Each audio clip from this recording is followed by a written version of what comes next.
I'm 26 and haven't used social media for the past 4 years. That's right, no doom scrolling, no For You pages, just my attempt at living life to the max. And yet, in a world that literally functions off social media, what does it even look like to live without it? So let me walk you through what a day in the life without social media actually looks like. So we're actually going to begin this video the night before because the key to having a strong start to the day actually begins with a good night routine. An hour before bed, I turn off any screens, prepare for tomorrow, and replace doom scrolling with turning pages.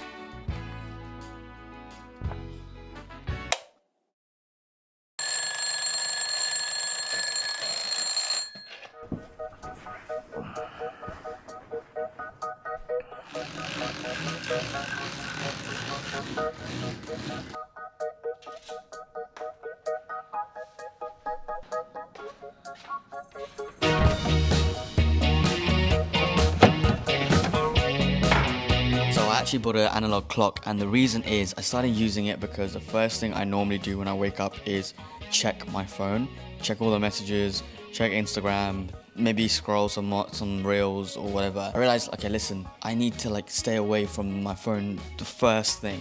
So let me just go back to old school, and I bought myself an alarm. And I won't lie, it is the most annoying thing ever.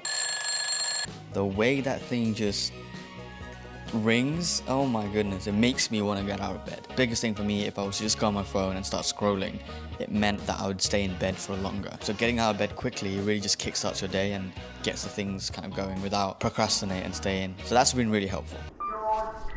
There's a concept called eat the frog, which basically means don't overthink and just do the hardest task first. Once you've done that, you just feel so much more productive and you can get everything else that you're supposed to get done in the day done. Because our brain seeks comfort, and for me it was just scrolling in bed, and I hate going to the gym in the morning because I can't be asked. But you just have to shut your brain down and just say, I'm gonna do it, like I'm not listening to you, I'm gonna go for it anyway, and then you'll thank yourself. When I wake up, well I know I'm gonna be the man who wakes up next to you.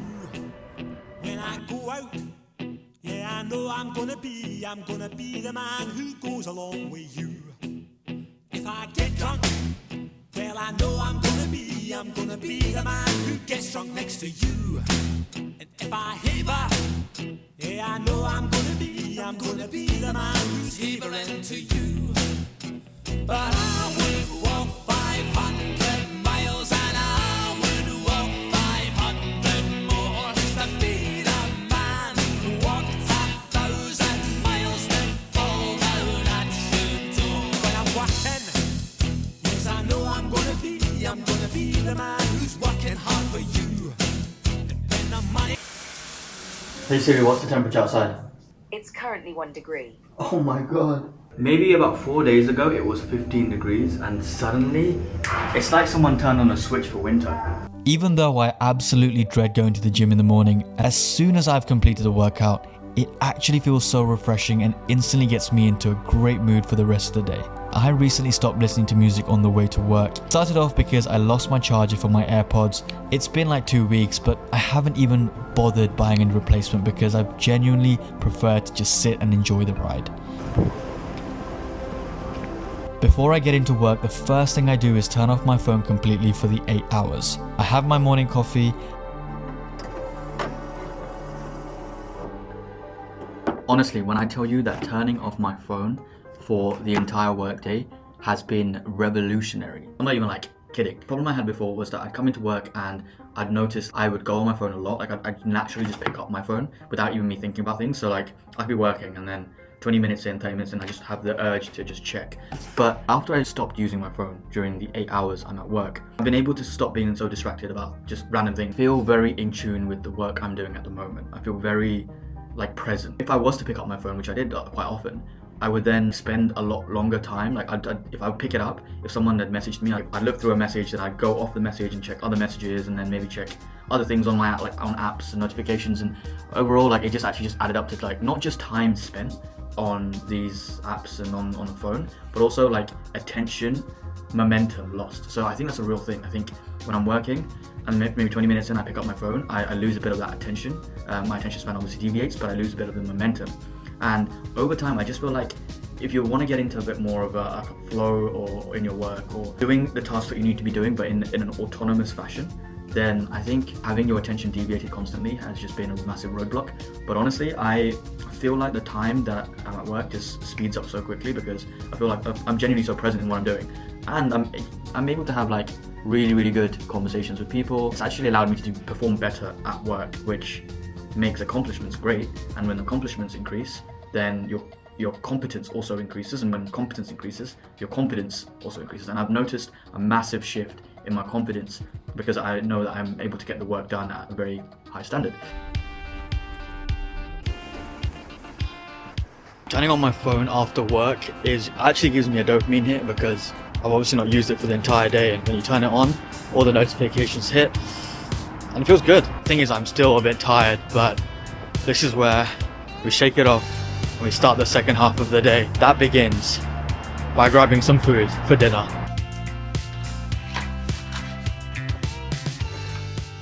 After work, I think of these hours as an investment.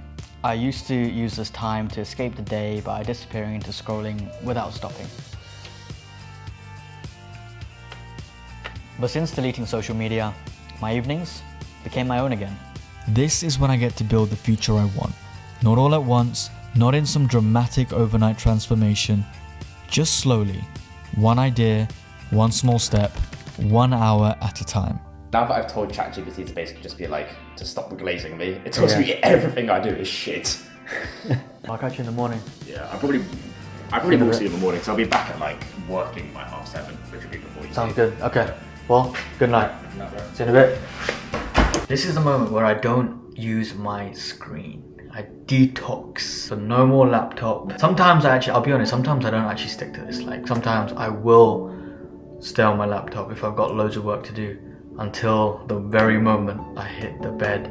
But I try and be conscious and not to do that because I don't know if it's true, but I think it does disrupt your sleep. So I've been told with blue light and all that stuff, so if I can, I'll stick to it. Today, I'm gonna stick to it. I'm kind of tired. Also, I've got to be up tomorrow. Gonna go gym. Boom. You might be wondering, what do I do now? Whilst, for the next half an hour. This is the moment we just chill. I look outside, I relaxed, whip out my book, and start reading it. Honestly, for me, I like reading. Depending on how long the book is, I try it. If I can get through a whole chapter, that's the goal. Otherwise, it's the best way for me to fall asleep. I will literally fall asleep within 15 to 20 minutes of reading a book, which is crazy to me, but that is, it's what it is. Why I like reading actually is, it keeps me like focused on one thing at the same time. But anyway, I'm gonna read this book. Cue the montage.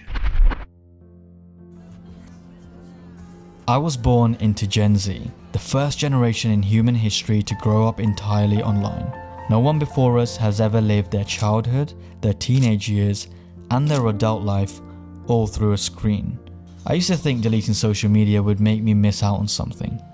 Events, trends, memes, all the small digital moments we convince ourselves matter. But when I finally stepped away, I realized I wasn't missing anything. In fact, I had already been missing everything. My time, my mornings, my nights, my ability to just sit with myself without reaching for a screen. My phone used to be the first thing I touched when I woke up and the last thing I looked at before closing my eyes. And without noticing, those tiny habits became routines. And those routines quietly became my life. Deleting social media didn't magically fix everything. It simply gave me space. Space to build new habits, ones that actually pointed in the direction I wanted life to go in. Because the apps were never the real problem.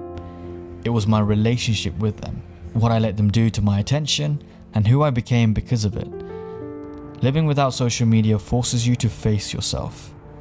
Your thoughts, your discipline, your intentions, your life. And maybe that's what this whole experiment has really taught me. That presence is a choice. And when you stop scrolling through everyone else's world, you finally get the chance to build your own.